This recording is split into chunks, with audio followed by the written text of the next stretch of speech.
Well, it is May 26th, and we are getting a nice early start this morning, and we're after a whole bunch of different things. Of course, we're in Africa. It's like being able to hunt in a deer stand. There's 30 species of deer that can come running by. Here we were looking at that sable and driving by. Right here, we just spotted a huge Letchwe off a pretty good distance, so we're gonna go stalk him. We couldn't see his bases if he's old or mature because he's a monster, but at the end of the day, he's got to be mature or we're not shooting him. It's just not what conservation is about anywhere in the world, let alone right here in Africa. So old and mature is the rule, and we're gonna check and see if he is. Then that sucker is a beast. He's good, let's go.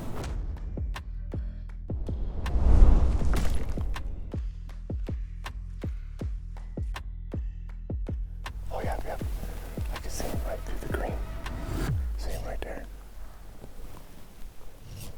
Green tree is 70, so he should be at 90. Okay, let's try to get as close as we can.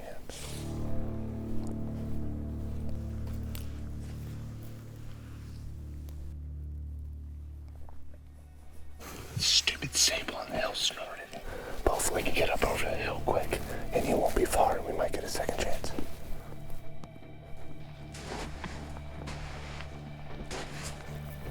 That is a giant Letchwe.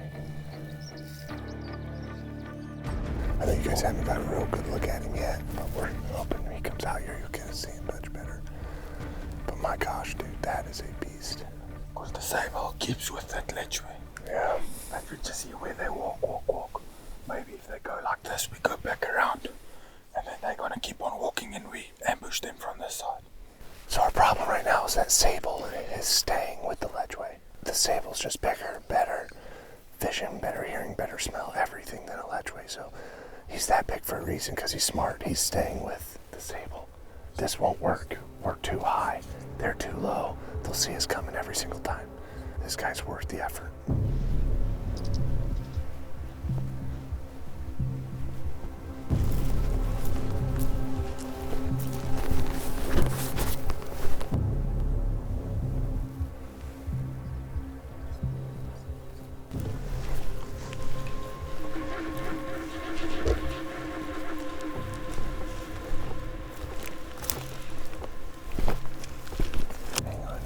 Staring at us.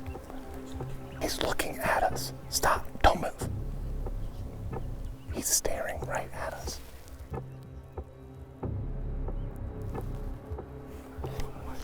Oh, okay. He's back to feeding. No. Okay.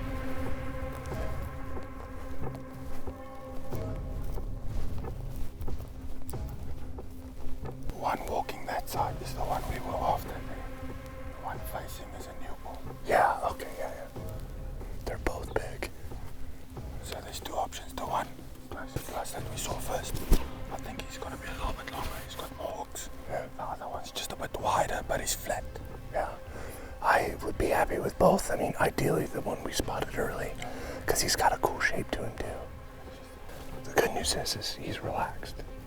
He doesn't care about us at all. So we're in good shape here. We just got to be patient. Yeah, he's big bodied, isn't he? We just have no cover, so we're just trying to make something happen. This is just hard. We'll just keep on. Yeah. Yeah, they're both awesome bulls.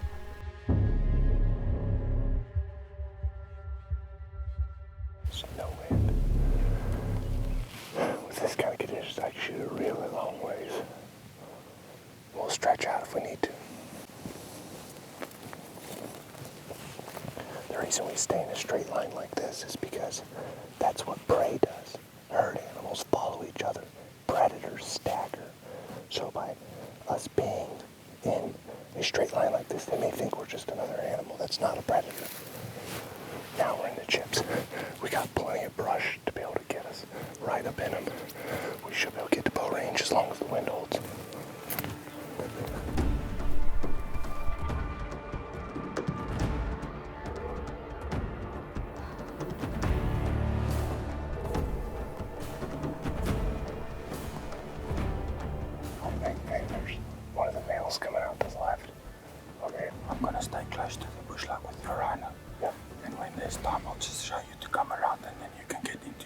How far is he? He's there by 90, 80. Okay, 80, 90. Okay. I'm hoping for 85, 80. Okay. He's the one on the right.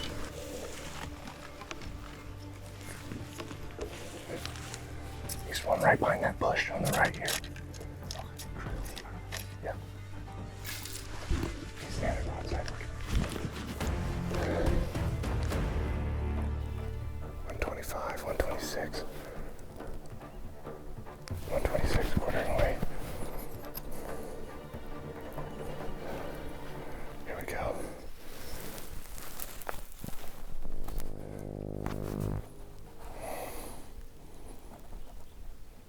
Oh, you bastard. Let's just see if he...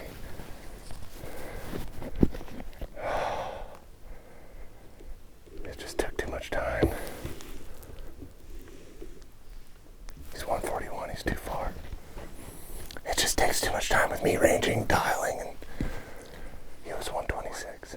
The good news is he's broke off from the herd. He's clearly the oldest bull. He was having a hard time keeping up with the herd, so he broke off. And so now he's by himself, so we're just gonna stay on him. Keep our distance, but stay on him until we can move a lot of distance quickly. In this kind of wind, I feel really good taking a shot out to 120. You know, he could be getting thirsty and not want to push very hard. Or we could just stay on him all day until he gives us a chance. Like a pack of wolves chasing down their next meal. While I continue to follow my target Letchwe, let's hop into Sarah's hunt. She was on a calling mission, and after a very specific old bull that was long past his prime and always by himself.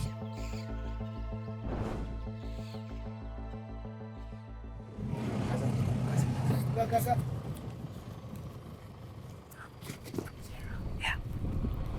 I think that's our Lechwe for sure. Looking at us. Let's go. You can go front. You can go front. Just get your stuff ready. That was quiet. Okay. All right, let's go.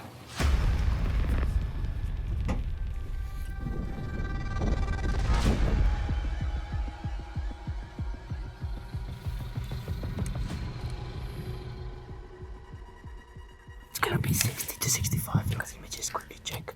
Okay, it's 60. 60 on the nose.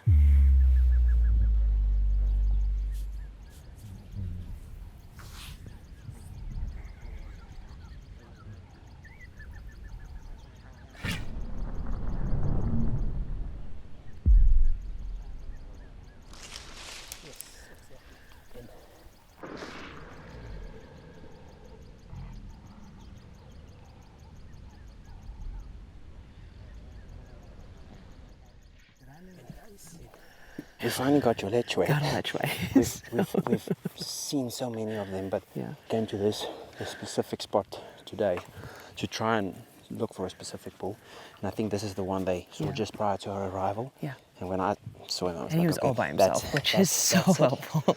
But yeah, we got Sarah to 60 yards. Yep. I think you finally shot him at like 59, 58. I think that so. That's why it might be a little bit high. Well, and where you were and where I had to move to. Yeah. But shot him with the 2.3-inch beast, and they're just such a unique creature with like how they're shaped. Their hips sit higher than their shoulders because they drink water a ton, and they run kind of funny, but they're just such a cool, unique animal. And I'm so glad that we got an opportunity on a very old one, because that's, like Donnie was saying, like that's what conservation truly is. Like if an animal's in its prime, let's let him breed. Let's go after those super, super old, mature bulls, and that's exactly what we did today. So we're gonna go track some blood, do the things. I think we know where he went Yeah. down, so we're just gonna Yeah. get on his tracks. Yeah. Hopefully find your arrow. Yeah. But yeah, he's dead. Double lung, 1000%. Yeah. And it hit him so hard. It had that punch. I know. It was a good sound. Yeah. Bloody on the grass. Okay. He was running so fast. Yeah. Like I don't even think the blood had time to like really get gushing. I think he was down in like less than 20 seconds. Yeah. Oh yeah. Lechwe. Yep. Here he is. Amazing. Oh my gosh. Look at Room this. flips. He's got really hard Amazing. bases. You can see he's really old. Wow. They're so pretty. Look at this. Well, I finally got it done on a huge common Lechwe here in South Africa. Ever since Josh got his in 2016 or 2017, I have just been obsessed with these and finally got an opportunity today. We've been hunting them this whole time, but a few days ago we saw a group of 4 or 5. They just weren't what we were looking for. And this morning, you know, they mentioned that there's one bull that's just super old, usually by himself, and that's where we came up to this afternoon before lunch. And lo and behold, we spotted him. We were able to get to 60 yards on him. Perfect shot. Well, maybe not perfect, but a little high, but we still got it done with the beast and hit him in the high lung. Was dead within seconds. Such a cool animal. Very delicious too. And I cannot wait to get some pics.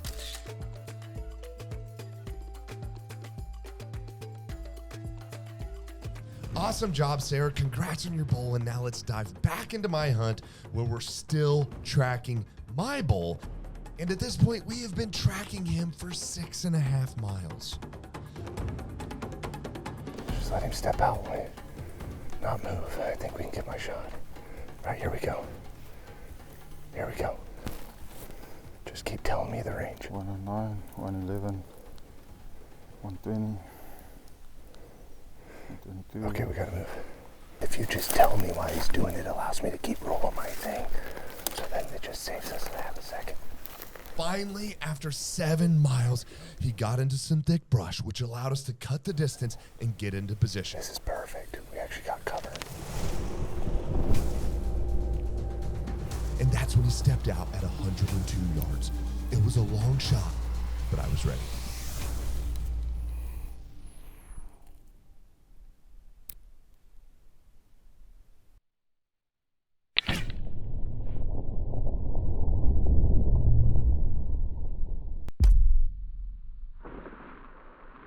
Hit him. We got him 102 yards, boys. We've been after him all freaking morning. The shot felt really good and it sounded good. Could you see where it hit him? Just a little bit back, but like this much from the bottom. So right in there. And that was a 2.5 inch beast.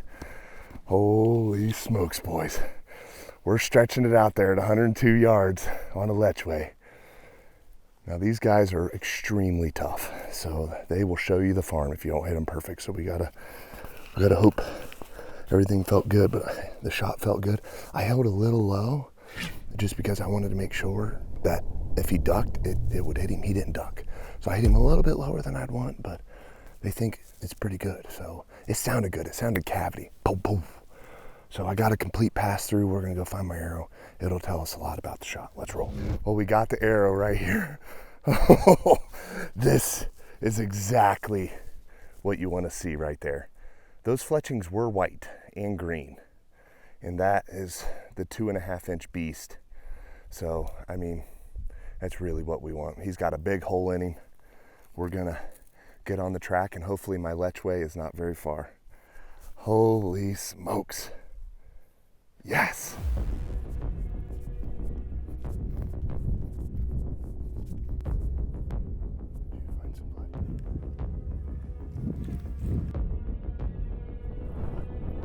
We got him. We found him. We got him, boys. Yeah. We did it. Good tracking, Donald. Oh, my friend, good job. Wow. What a beast. Holy smokes. Oh my gosh, guys, I am tickled to death about this.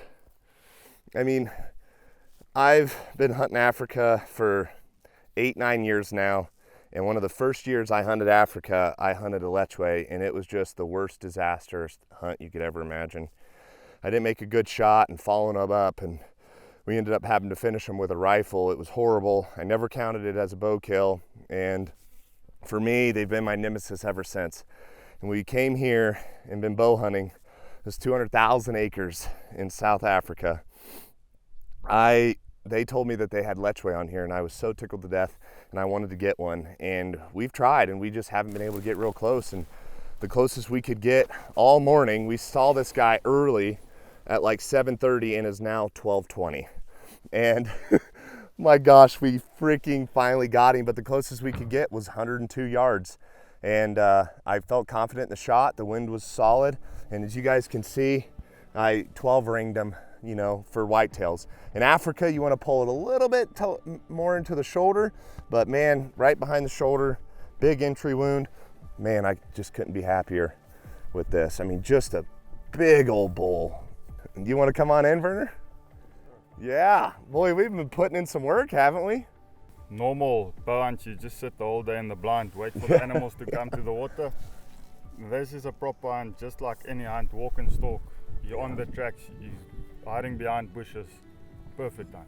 Yeah, honestly, you don't see a lot of spotting and stalking done in Africa with a bow, truthfully. A lot of it, like you said, is all in the watering holes. And the reason is these animals are so switched on to predators. They're just keen on movements. They're constantly being bothered by, I mean, you name it, jackals, leopards, lions. I mean, whatever's in the area, you know, is always going to try to hunt them.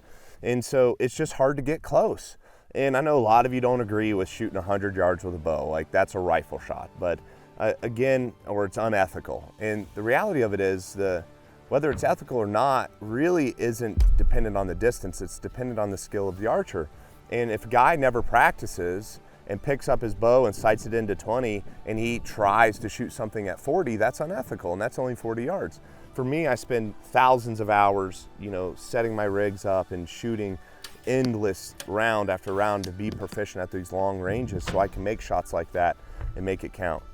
And especially also it's a desert. It's not that you're in jungle where you've got bushes every 5 yards. Right. Yeah, we've got a bush and then there's like nothing. We're out literally in the deserts of Africa bow hunting. Well, we're gonna grab some photos, guys, and showcasing the best we can. Let's do it.